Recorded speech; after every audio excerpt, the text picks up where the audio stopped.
Hey guys, how are you all. मेरा नाम है रमनदीप सिंह। स्वागत है आपका मेरी चैनल ए फिल्म के अंदर। एंड गाइस, आज मैं लेके आया हूँ last 1.5 day strategy to crack CS executive JIGL exam, jurisprudence exam. बहुत सारे बच्चे मेरे से रिक्वेस्ट कर रहे थे कि सर जेआईजीएल के, ऐसे मैं आपके सारे ग्रुप 1 के सारे पेपरों के लिए मैं स्ट्रेटेजी लेके आता रहूँगा कि आपको डेढ़ दिन में कैसे तैयार करना है। तो आज मैं अपने लॉ वाले पेपरों के लिए, तो लॉ के 3 पेपर है, मैं उसके हिसाब से ही बात करूँगा। तो आज मैं सीएस एग्जीक्यूटिव के जेआईजीएल के पेपर की बात कर रहा हूँ। मैं प्रिजम्पशन लेके चल रहा हूं कि अगर आप कल सुबह उठकर 11 बजे से ही पढ़ाई चालू करते हो, मैं इस वीडियो को 9 बजे का प्रीमियर लगा रहा हूं, मैं कल सुबह वीडियो 9 बजे लगा दूंगा।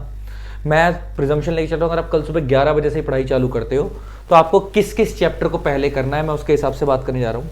आपको क्या करना है बेटा, आपका पेपर आपको पता है, आपको परसों भी आपका पेपर दोपहर को 2 बजे है। तो मोटा मोटा अगर मैं मान के चलूं तो आपके पास कल का दिन पूरा है और परसों का दिन सुबह। मैं एक प्रिजम्पशन लेके चल रहा हूँ कि आपके पास 2 बजे का पेपर है, तो बच्चा 1 बजे घर से निकल जाता है, 12 बजे तैयार होने बैठेगा, तो आपके पास मैं मान के चल रहा हूँ कि 12 बजे तक का ही टाइम है।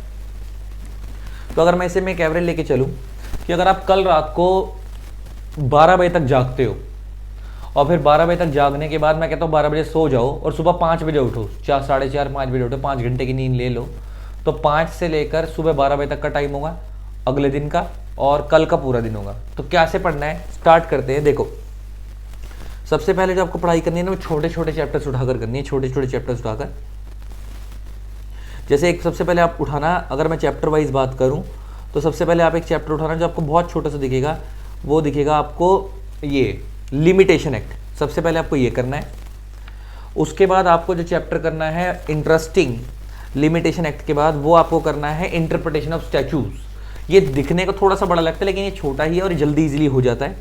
देन इसके बाद आपको जो तीसरा चैप्टर करना है वो करना है स्पेशल कोर्ट्स एंड ट्रिब्यूनल्स।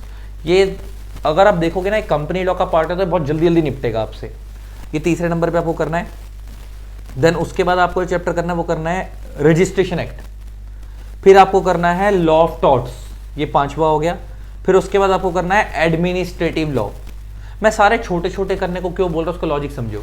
अगर तुमने भगवान ना करे सुबह सुबह कॉन्स्टिट्यूशन उठा लिया, सुबह सुबह ही कॉन्स्टिट्यूशन उठा लिया, तो बेटा हालात पता है क्या हो जाएंगे, दिन निकल जाएगा कॉन्स्टिट्यूशन में और मुंह उतर जाएगा तुम्हारा कि यार पूरा दिन हो गया खाली कॉन्स्टिट्यूशन हुआ है। तो पहले छोटे छोटे चैप्टर निपटा करना, दिल को कॉन्फिडेंस लेके आओ। तो उसके बाद आपको करना है एडमिनिस्ट्रेटिव लॉ। एडमिनिस्ट्रेटिव लॉ के बाद आपको करना है RTI act, right to information act, ठीक है। उसके बाद आपको करना है जनरल क्लॉज एक्ट। उसके बाद आपको करना है इंफॉर्मेशन टेक्नोलॉजी एक्ट। देन आपको करना है इंडियन एविडेंस एक्ट। देन आपको करना है criminal procedure code. Then civil procedure code. Then आपको करना है सिविल प्रोसीजर कोड के बाद आपको करना है इंडियन स्टैंप एक्ट। देन आपको करना है arbitration act. Then constitution of India. Then बचे हुए जो पोर्शन है वो कर लेना। अब ये जो मैंने बताया इस तरीके से, तो मैं ये नहीं कह रहा कि आपको कल ही खत्म करना है, आपको इस सीक्वेंस से पढ़ाई चालू करनी है, इस सीक्वेंस से पढ़ाई चालू करनी है। और आपका टारगेट ये होना चाहिए कि आपके कोर्स के अंदर, जेआईजीएल के अंदर अगर मैं बात करूं तो टोटल में 17 चैप्टर्स है, 17 चैप्टर्स हैं। मैंने अपनी बुक में 17 रखे हुए हैं, हो सकता है कि तुम्हारे स्टडी मेट में एक आध ज्यादा हो या कम हो, वैसे 17 ही है जहां तक मेरे को याद है। तो आपका टारगेट ये होना चाहिए कि कल रात तक, सुबह 11 बजे से लेकर, मैं पढ़ाई चालू करने की बात कर रहा हूं, और कल रात को 12 बजे तक, क्योंकि अब आप फास्ट ट्रैक रिवीजन कर रहे हो। मैं तो मान के चल रहा हूं कि तुम पहले सारी रिवीजन कर चुके हो, अब आप फास्ट ट्रैक कर रहे हो। तो कल रात को 12 बजे तक आपकी पूरी बुक खत्म हो जानी चाहिए। और अगर रह भी जाती है तो टारगेट ये होना चाहिए कि रात को 12 बजे सो जाना, अगले दिन सुबह सुबह 5 बजे उठना, और 5 बजे से लेकर 8 बजे तक, 5 बजे से लेकर 8 बजे तक बचे हुए चैप्टर निपटा देना। मान लो अगर कल कुछ चैप्टर रह जाते हैं तो अगले दिन सुबह 5 बजे से 8 बजे तक निपटा देना।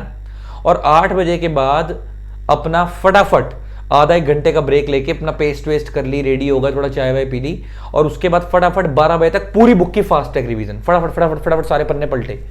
ये नहीं कि पढ़ने बैठ रहे, फिर तो उस टाइम फटाफट फटाफट गो थ्रू करना होता है। अगर कोई चीज ऐसा होता है कि उस टाइम जब तुम पढ़ रहे होगे ना, तो मैं ऐसा लग रहा होगा बहुत सारी चीजें, यार मैं भूल गया, एक बार उस पेज को जाकर देख लूं। तो देखो, जो वहां लग रहा है कि भूल गया, एक बार उस पेज पर देखना, तो देखो, ऐसे बढ़ो, पीछे जाओ वापिस, फिर थोड़ा सा आगे बढ़ो, फिर ऐसा लग रहा है कि ये चैप्टर हो गया, फटाफट फटाफट गो थ्रू करना। तो आपको 2 बार रिवीजन होनी चाहिए, ले देखिए कल से लेकर मतलब आज सुबह में अगर मैं स्टार्ट करूँ, आज सुबह 11 बजे 9 बजे वीडियो अपलोड होगी आज ये। मैं एक्चुअल में एक रात पहले बना रहा हूँ ना, तो अभी मैं आज बना रहा हूँ, कल सुबह 11 बजे 9 बजे अपलोड कर दूंगा। तो कल सुबह 11 बजे से लेकर रात को 12 बजे तक आपका टारगेट ये होना चाहिए कि पूरी खत्म हो जाए। और अगर नहीं खत्म हो रही है बुक पूरी, तो अगले दिन के सुबह 5 बजे से लेकर 8 बजे तक आप ये पूरी बुक खत्म कर दो। और खत्म करने के बाद ये एक बार खत्म हो जाएगी फास्ट ट्रैक में, और फिर एक सुपर फास्ट ट्रैक के अंदर आपको खत्म करनी है। आधे घंटे का ब्रेक लेके चाय वाय पी के फ्रेश होके सुबह 12 बजे तक आपका दूसरा टारगेट होना चाहिए कि फटाफट पन्ने पलट के आपको बुक खत्म कर देनी है। ठीक है, ये तो हो गई एक बात।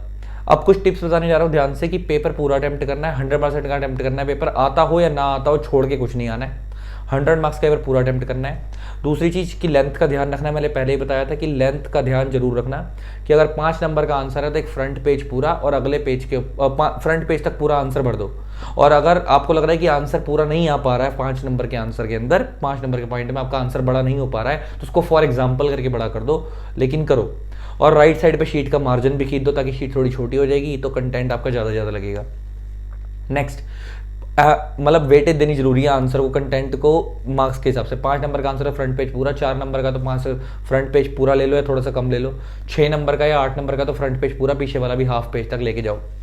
इस तरीके से आपको लेंथ लिखनी है। नेक्स्ट, पेपर में बच्चा पूछता है कि सर टेबुलर फॉर्म में आंसर डिफरेंस बिटवीन आएगा तो टेबुलर फॉर्म में लिखना है या पैराग्राफ फॉर्म में। तो बेटा अगर डिफरेंस बिटवीन बिल्कुल क्लियर है तो टेबुलर फॉर्म में, अगर डिफरेंस बिटवीन बिल्कुल क्लियर नहीं है, थोड़ा सा डाउट है, तो पैराग्राफ फॉर्म में। नेक्स्ट, बच्चा पूछता है आंसर सर पॉइंट में लिखने हैं पैराग्राफ में, तो इसका भी वही आंसर है। अगर पॉइंट्स बिल्कुल क्लियर है तो पॉइंट में, अगर आंसर बिल्कुल क्लियर नहीं है तो पैराग्राफ फॉर्म में।